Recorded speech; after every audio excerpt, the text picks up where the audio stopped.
Hey everyone, I'm Stephanie and today I have a Sephora haul for y'all. I usually don't get this much stuff at Sephora at one time. I feel like when I go to Sephora or order online I get like, you know, a couple things here and there, but this time I just went in. Definitely went ham. First off, I got this makeup eraser. My sister has been raving about this thing non-stop, so I thought I would check it out. It's pretty much this cloth that you supposedly can just take off all your makeup with without any other products or anything, just the cloth. What's so special about this cloth? I have no idea. I mean, I've been a fan of muslin cloths with a cleanser or a makeup remover for quite some time now because I really think that seriously digs deep into the pores, but this is a really soft material, so I am very intrigued and interested in trying this thing out, and I think it'd be great for perhaps traveling when you don't want to bring a bunch of products or something. So if I like this, I will let y'all know. Let's talk about some things that are on my face right now. I got the Kat Von D Shade and Light palette. Living in Los Angeles, I definitely feel like my skin color fluctuates a bit, so sometimes I'm tanner from one week to the next,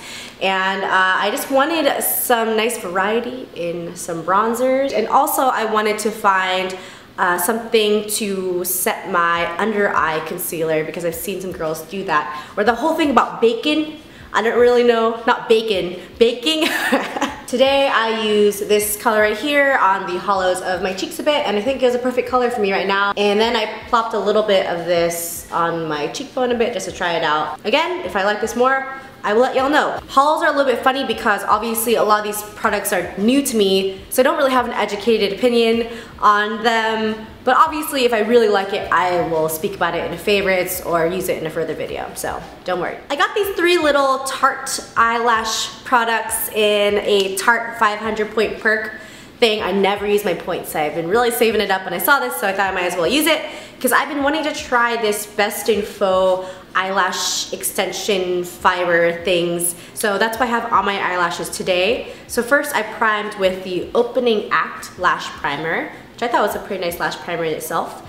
And then I used the Lights Camera Lashes mascara. I've used this mascara before. It's not my absolute favorite, but I have nothing against it really.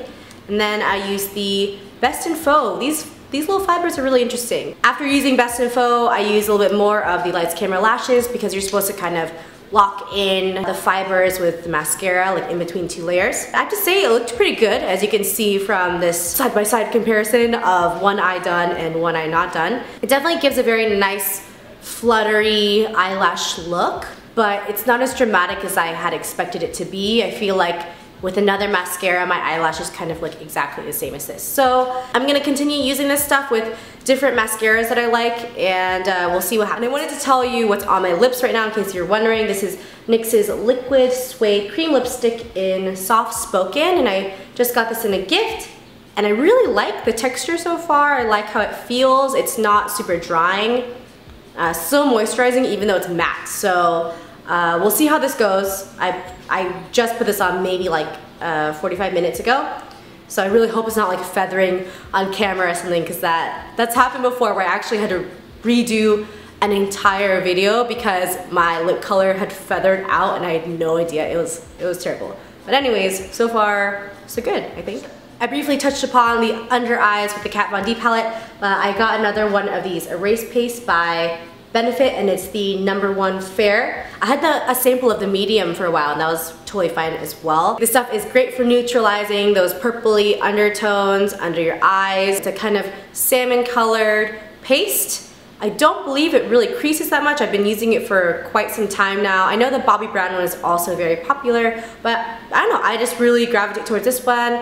I think it's a really nice product, and this stuff lasts forever. I had the sample size, like a baby one, for I'm gonna say like at least a year, so this one is definitely gonna last me a long time. Another little under eye product I got was a sample of this Bobbi Brown Intensive Skin Serum Concealer in Sand 5, and I think this is a new product by Bobbi Brown. I used a little bit under my eyes, and I think together with the Erase Paste, I don't know if they really work together that nicely because I feel like I got a bit of creasing. But then I used it on a couple blemishes, and I thought that it blended into my skin really nicely. Maybe that's the whole point of it being like a serum concealer, is that it can blend nicely, but I really don't have an opinion. Well, I just dropped it. I really don't have an opinion on this quite yet because I haven't seen its longevity. If you want to try it right now, it's in their 100-point perks, I think. I got another one of my favorite foundations, which is the Hourglass Immaculate Liquid Powder Foundation in Ivory. I have tutorials using this. I've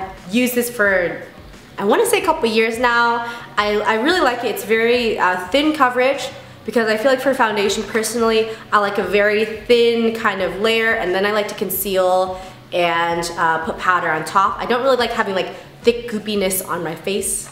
I don't think anyone does, but this one in itself is just a really great, very thin and mattifying concealer, so this is a great everyday one. But I am looking for a kind of thicker, more nighttime appropriate foundation, perhaps better for photographs. And I actually purchased the Beautyblender again. I tried it before when the hype was crazy about it, and I just don't think, like, these two do not go well together at all because it's such a thin foundation. I think you need a thicker one with this. I wanted to try this again with another foundation, so please give me your recommendations for what foundations you think go well with the Beautyblender. I really am looking for a more full coverage nighttime foundation that's good for photography, because this one doesn't necessarily photograph that well after a while. Let me know. My skin type is combination, but I definitely need a very mattifying foundation, just something that will keep the oils at bay if possible. So please let me know your recommendations in the comments below. With the Beautyblender, I bought the Liquid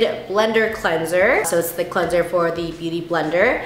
But I also saw on the site that the Sephora Solid Brush Cleaner is very popular for clean brushes as well as cleaning the Beautyblender, and I think it's cheaper.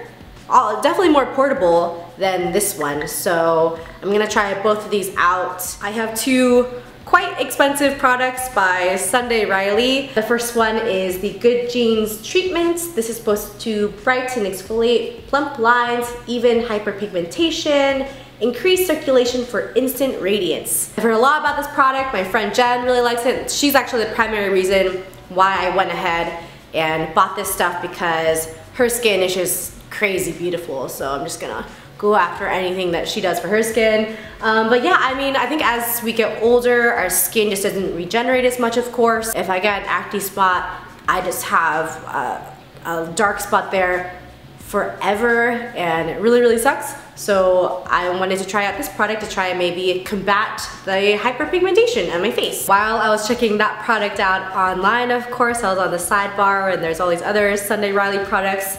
And this one really caught my eye, and it is the Ceramic Slip Clay Cleanser. And I'm definitely a person who believes in having really simple cleansers. You don't need to do anything fancy, but then of course I go out and buy probably like the fanciest cleanser I could ever imagine. This product is supposed to minimize pores and detoxify for clear porcelain skin. There's a lot of really great reviews for this online as well. People who are like me, who said, I never thought that I needed like a special cleanser, but then I started using this and things definitely changed for me.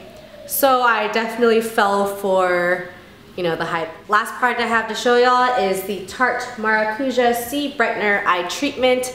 I'm always on the hunt for a good eye cream. My eyelids get really dry for some reason. If there's one part of my body or my face that gets extremely dry, it's my eyelids. And I've used the Kiehl's Avocado before. I was just using the Benefit one. I've used a variety of very hydrating eye creams, but I never gave this one a go, and it has pretty good reviews online as well. Especially now that I'm doing a lot more eyeshadow looks with like darker eyeshadows, having nice hydrated eyelids is very important, because even if you have the most blendable eyeshadow, it's gonna catch on those dry patches, and that's just not a good look. So yeah, having a nice eye cream is very important. All right, those are all the products for my Sephora trip.